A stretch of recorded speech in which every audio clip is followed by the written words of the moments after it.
Broadcasting from the business capital of the world, this is the Podcast Business News Network. We are back with Mr. John Riggio, and he is a very prominent architect in the New York City area. And we can talk about architecture. We've done that before, what styles are hot right now, how you can enhance your house, make changes, or even start from the ground up. But he's also a tennis pro. He was a tennis pro back in the day. He still practices, still plays and teaches, and so many fabulous stories come out of this. You never know until you talk to somebody. John, welcome back. How are you? Hi, Steve. Good to see you. Good to see you too. Yeah. So, and not that we get into politics or anything. And back then, she had a different role, but Hillary Clinton played a role in your tennis career, right? Yes, she did. She was my lawyer to help me with this whole contract problem and playing stoppage and everything like that. And so what happened from the last time we were talking is I had explained that Hillary Clinton ended up putting my contract up for bid. And it went for bid. It went past the advertised price of $25 million, and they bought it for $26.5 million. And that was by the Ross Perot company. He was leading the bidding. And now that year was 1991, and it was really an election year going into 1992. Ross Perot was running for president. Bill Clinton, Hillary Clinton's husband, was running for president, and the incumbent was George W. Bush. And so there was some political things going on the side, but it didn't have anything to do with my sport playing or the bidding. That was totally separate. So during this time, even though it was a political year and election year, my contract was sold to the Perot company. And they all came from Texas with some players, and I was playing with them for a while, and I met them over at the State University of Westbury, and we were playing there. And initially, they were very difficult with me. So what happened was I talked to the Hillary Clinton's office and everything. They had to correct the problem. They told me, no, none of that is cheat and things like that, and none of that is say you just won the match. And with that, they set up some things where they had someone videotape the matches. So this was helping it. I also went and I was asking for some people I know to watch the games. One of them was my girlfriend, Delida. So my girlfriend, Delida, and her father showed up to watch the match against the Perot company. Because since it was locally, it wasn't the same as Sutton East in Manhattan. So those games went on, and, they watched me play the matches. They were really happy about it. I was winning the matches. Things were going pretty good. And then at that time, they gave me a name. I had to remember the exact name. It was really Carlos Scipio, named after the ancient general Scipio. So Carlos Scipio. So that is the name they gave me. And what happened was I was playing there, is doing very good. And I think that day when Delida was there, they were jumping up and down, laughing, watching me win the matches. They were really happy. And it's amazing what happened at the SUNY Westbury. It was like just a cottage court. It had some bleacher seats around it, but it started to become like this whole thing with the Perot company all around my court with some players. And I don't know if they even had to ask permission from the cottage there. This started to become a big production there. That was when we were starting to wonder if we're going to get our own tennis center. And in fact, they talked to Delia and her father, and they were good.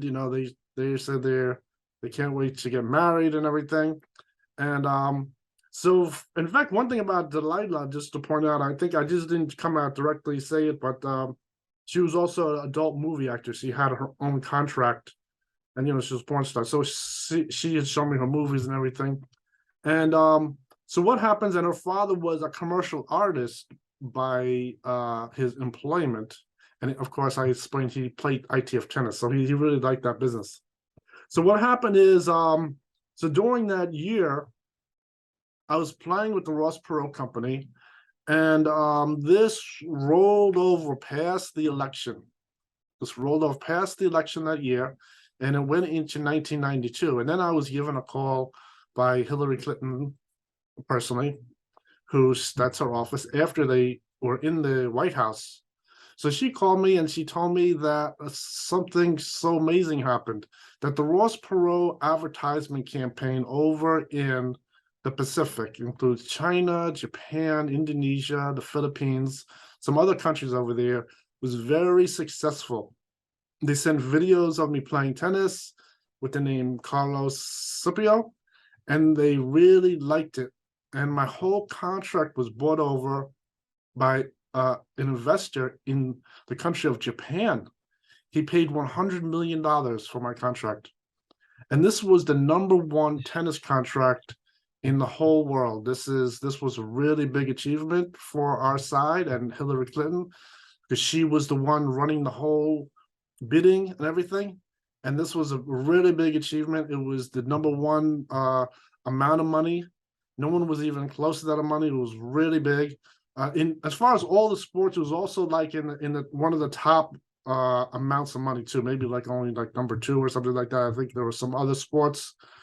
There was a few players that might have had more millions of dollars, but as far as tennis is concerned, it was the #1, and this was really a big achievement. And so now my whole tennis playing with the name Carlos Scipio was Mototron. And what happened is they were envisioning me going to Japan to play with them with their advertising. And I think the whole thing was still set up sort of like Ross Perot.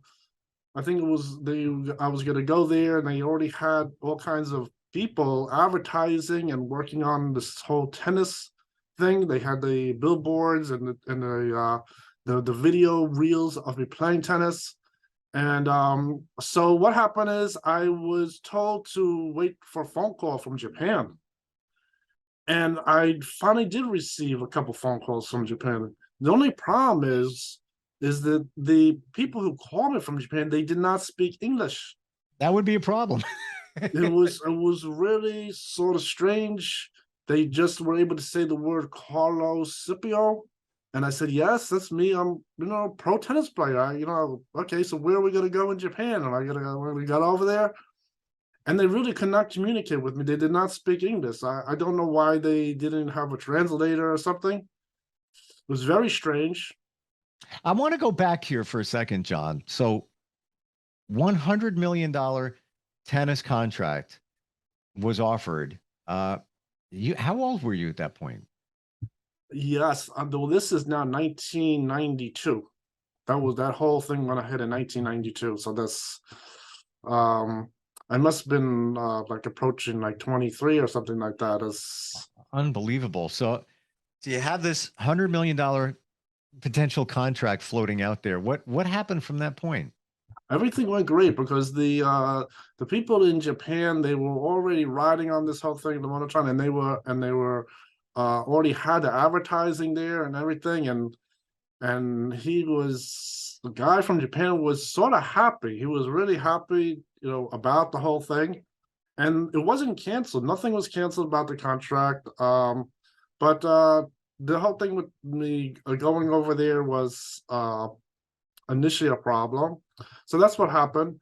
And but it was a world record at the time. It was a big achievement, and it was something amazing. I think at the time when I was thinking about Ross Pro with his advertising campaign and how it's going to work with the videos, we didn't really envision this happening, but it was a great success as far as the contract was sold, and it was another ATP record. This is another world record that probably wasn't beat for a long time because no one was even close to that kind of number. This was a really big thing. Now, did they award you that contract? So it's floating out there. Here's the number. They own it. Japan owns it. And not only that, but they said that they want all of the trophies, any kind of assets from my tennis playing. They want to own everything, and they want to keep it like it is a like an heirloom, that they want to keep it like it is really like a treasure. So they want to have all those different things. Now, the only thing is with the contract, all the things like the trophies and memorabilia, they are always sold separately. I don't know if they tried to find the memorabilia, the trophies, and try to bring them to Japan, but that is really what had happened, and I was told that they were interested in buying all those different assets. Wow. Uh, just mind blowing. And 100 million today is a lot. Can't imagine back then in 1992, that's like Yes. 500 million. Yes, I was told this personally by Hillary Clinton, who called me on the phone and explained the whole situation, how we were able to win really big and everything worked good with the contract. And I think the Japanese owner initially, the thing with them not speaking English and things was a little disappointing. I was because we already went through the thing with the Ross Perot company initially, didn't have everything there for us. So this one, they didn't speak any English, was sort of a problem, and so that's really where we left off. How much, out of all of this, how much did you see at one point? Like, we're talking 100 mil there. There was other contracts that were offered before that. What's the most that you actually, and I know it got complicated in terms from what you told us where the money went and how people were sheltering it, keeping it, and didn't want you to physically have it at some point, then you might squander it as a young guy. What do you think was the But what's most? happening there is the contract price is really something of the sponsors. The sponsors are building something like shares of my tennis playing. The yearly income that I make and the earnings I make from playing are completely set of numbers. They can give me 100% of the money and it wouldn't change one penny of the $100 million. That the $100 million is completely separate of my income. It has Got it. nothing to do with it. And the other things that the money that's completely separate from the income is all the assets with the ownership of the trophies and things like that is in another category also. I totally got it now. Yeah, because okay, so that is the value, the value of you with that 100 mil and the sponsorships and everything involved in that. Got it. Okay. Yes, because like big sport business, like if you watch any large organization, it's similar to tennis. That whenever their team or one player in tennis wins, they are able to generate earnings of money, and it generates earnings of money, and this builds up a whole contract of how much my playing is worth, and it ends up my playing went all the way to number one in the world at $100 million. Unbelievable. So it unfortunately came to an end, if I remember correctly, shortly thereafter. How did that go down? So at that particular time, what happened? I received those phone calls from the new owner of the contract from Japan. They called me directly, and they were trying to get someone over to me and things like that. And that is where we ended off. Hmm. It must be crazy when you think back to that time, for you and what you achieved as a pro tennis player at that age. It's who does that? That's pretty amazing. Yes. That's why when I was playing, they were comparing me to all kinds of great players, and in the end, my contract really was number one in the world. It went all the way to $100 million, and Hillary Clinton, my lawyer, was amazingly happy. That was the largest deal ever in tennis, and then they were able to work the whole deal. It was really amazing. When you were with the ATP, right? When was that? How old were you with the ATP? Yeah, so at 9 years old, I was sponsored by the Pro Shop. And but what happened is, as I was able to play pro tennis, I really was able to make the ATP as a junior player. At the age of 13, my coach, Anthony Cambria, he had me sign papers with the U.S. Tennis Center. So when I signed the papers with the U.S. Tennis Center, what happens is those papers, it wasn't just playing private sports. What happened is I became part of the U.S. government. And I think I pointed out things like the Davis Cup and things like that. A lot of that has to do with national pride and things like that. And the U.S. Tennis Center, their contract is I really was able to join them. I was a good enough player, and they're really happy about it. And that's why also, like, over the years, I was pointing out that I was teaching tennis, and they always gave me a credit. That was all part of that same contract. But what was really a very interesting thing is with the signing, Anthony Cambria, he told me that the with the signing, they're giving me a gift of a vacation, and which is really good. So this vacation, I went home, and they told me they were going to call my parents, my mother. My father was already deceased, and my mother went along with this vacation idea. She didn't know what the vacation idea, why she's going on vacation, but the vacation went ahead. And it turns out at that time, when I was 13, that was the first vacation where we were going to take an airplane someplace. So this was a really big vacation Wow. for our immediate family. We never took an airplane. I think the public transportation for everyone really was something new. And this is the first time we are going to take a 747, and we're going to fly it all the way to Puerto Rico. This is the travel agent called us and gave us this vacation in Puerto Rico. So what happens is we're on the trip to Puerto Rico. We're on the airplane. And when we're there, the stewardess or the little flight attendant was talking to my mother. And she explains that this airplane is for American servicemen and their families. And my mother had no idea why that is. So what happens is I finally decide to tell her. I turn to her and I tell her that I signed a contract with the U.S. Tennis Center to play pro tennis, and with that I became part of the U.S. government, and it was for real. It wasn't a joke.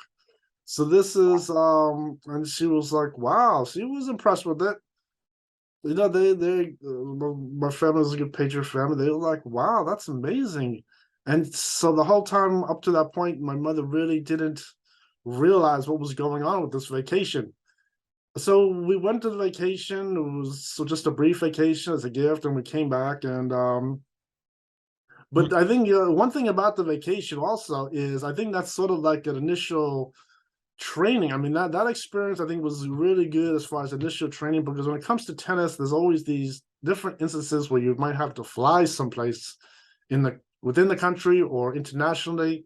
And now this became another little issue over the years of really how to like maybe find a training class on how to get on an airplane, with your tennis rackets and everything and start flying around. I mean, that is one interesting thing. I think since I was always awarded these vacations, I did learn how to travel around myself. I don't have any problem with it. It isn't a big deal. I can get on an airplane and go anywhere. So that was one thing that was very interesting. That when I signed the contract when I was 13, I joined the U.S. government. That was amazing. And you didn't even know you did it. That's the other funny part. Yeah, he did tell me. He did tell me. My coach did tell me. He explained it to me, and I didn't see any downfall about it. Everything worked great. Just incredible.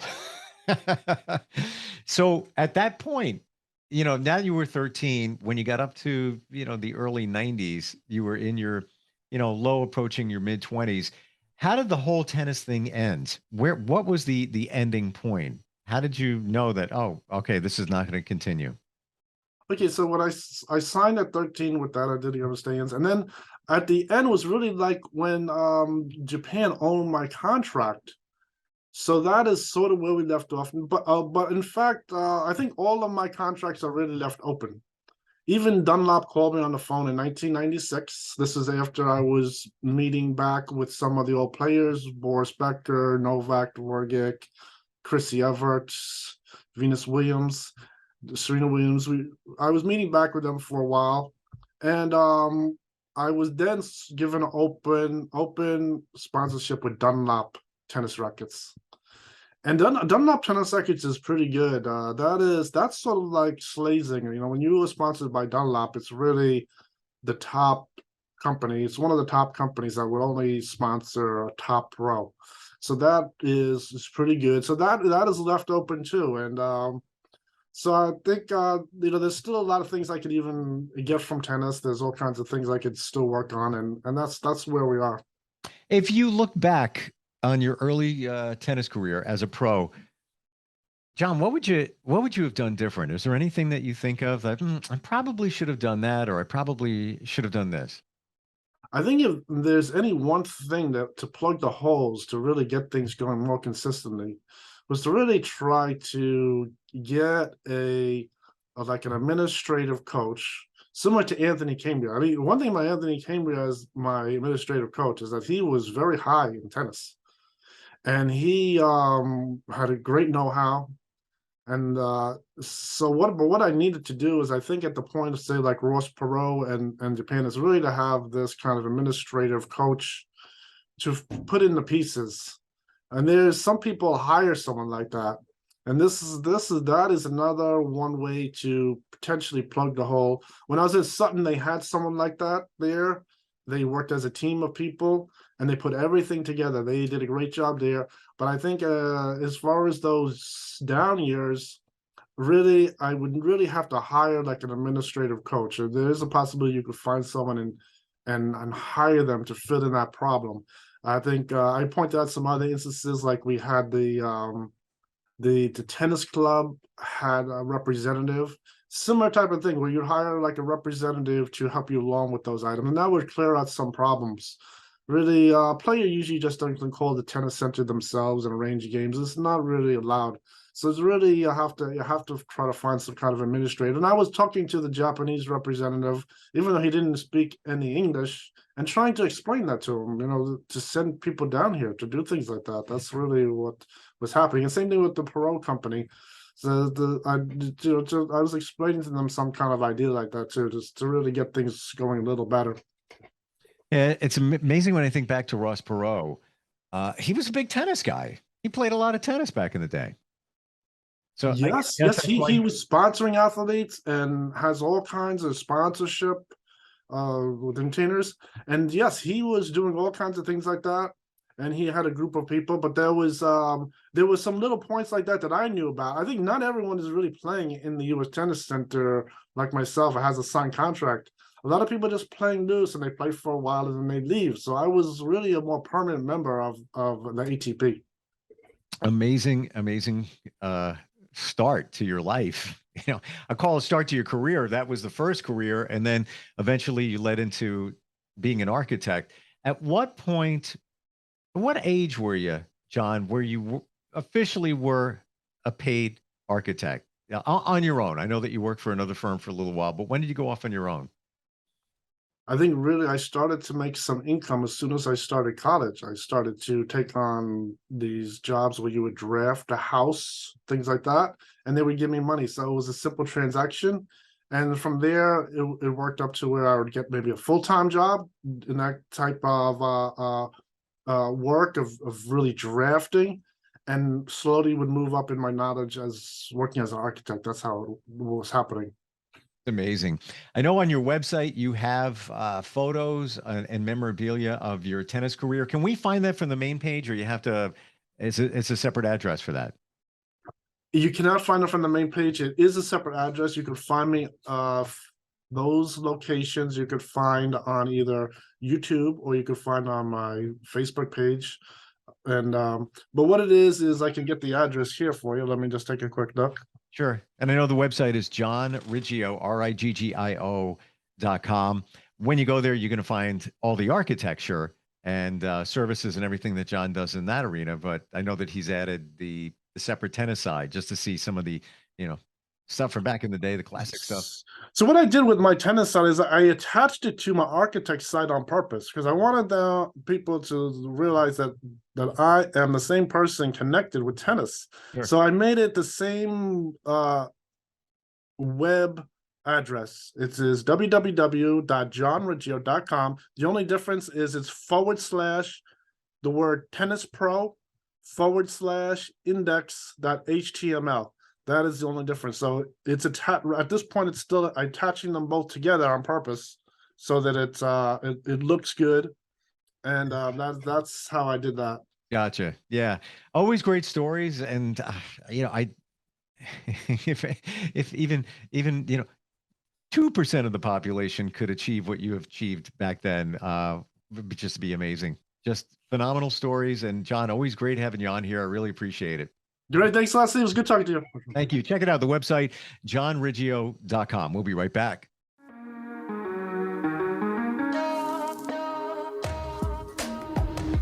Broadcasting from the business capital of the world, this is the Podcast Business News Network.